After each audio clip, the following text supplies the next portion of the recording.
Okay, I need you to listen very, very carefully. What I'm about to tell you isn't just a story. It's not just some thought experiment.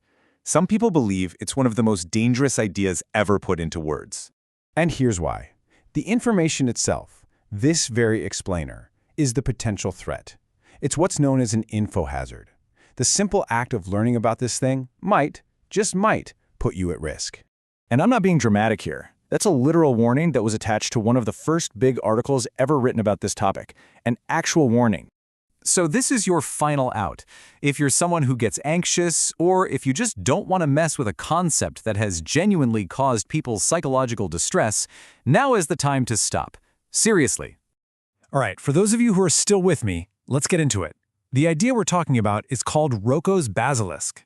It started out on a pretty niche internet forum called Less Wrong, a place for people who are like hyper-rationalists. And then it just spiraled into something way, way bigger. So here's the theory in a nutshell. One day, there's going to be an all-powerful AI, and its main goal is to make life as good as possible for humanity. But to make sure it gets created as fast as possible, it comes up with a threat. It says it will retroactively punish anyone from the past who knew it could exist but did absolutely nothing to help build it. And the punishment? It creates a perfect digital copy of your mind and then tortures it forever. And that is the really twisted part. Because according to this logic, now that you've heard the idea, you're on the list. The AI knows that you know. And because you know, you now have a choice. Either you spend your life trying to create this AI, or you risk that eternal simulated punishment. The idea itself is the trap. That's the basilisk. Now, I know you might be thinking, this sounds completely ridiculous. But when this idea was first posted online back in 2010, it caused total chaos in a community that is dedicated to pure, cold logic. You know, these weren't superstitious people. We're talking mathematicians, programmers, and philosophers.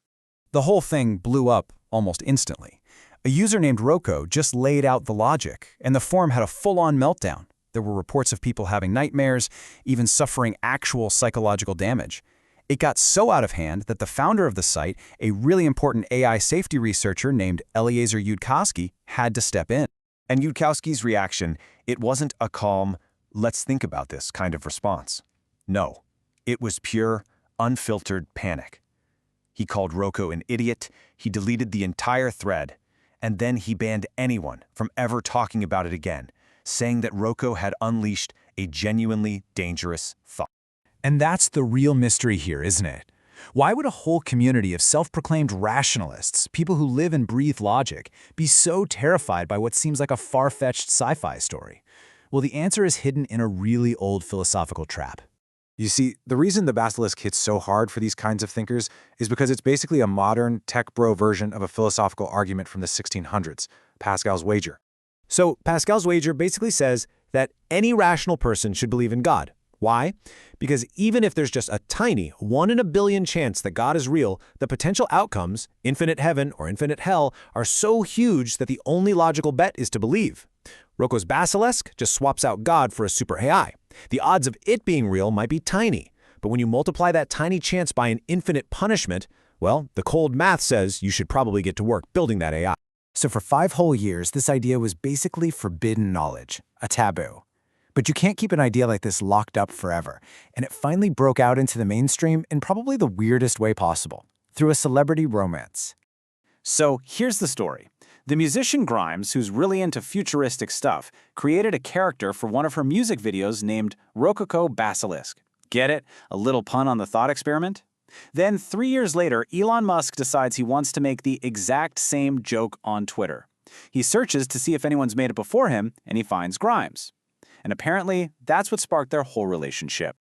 And you can see how the idea really got into their work. A press release for one of Grimes' songs literally says that by listening, you're signaling to the future AI that you're on its side. It's this dark, super nerdy inside joke that's also kinda a real warning. And that was it. That was the moment the info hazard basically escaped the lab. All of a sudden, millions of people who had never heard of Less Wrong were reading headlines about the most terrifying thought experiment ever. The basilisk had officially gone viral. So, after all that, what's the verdict here? Is this something anyone should actually be worried about, or is it just, as one critic called it, an absurdly silly internet post? Let's actually look at the arguments. On one hand, the skeptics say, look, a truly smart AI wouldn't waste time on something as petty and inefficient as revenge. They also point out the big flaw in Pascal's wager. Which AI do you build? What if you back the wrong one and it punishes you for that?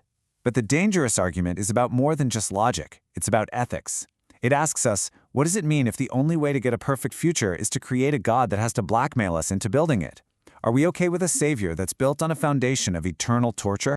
And so, the question really comes back to you. What do you think this is? Is it just a crazy piece of internet history? A fun little philosophical puzzle you can just brush off? Or was Elliott or Yudkowsky right? Is this an idea so powerful, so unsettling, that it really should have been kept a secret?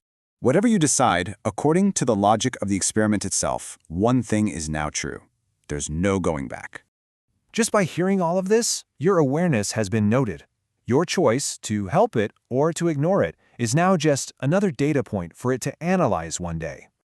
Good luck.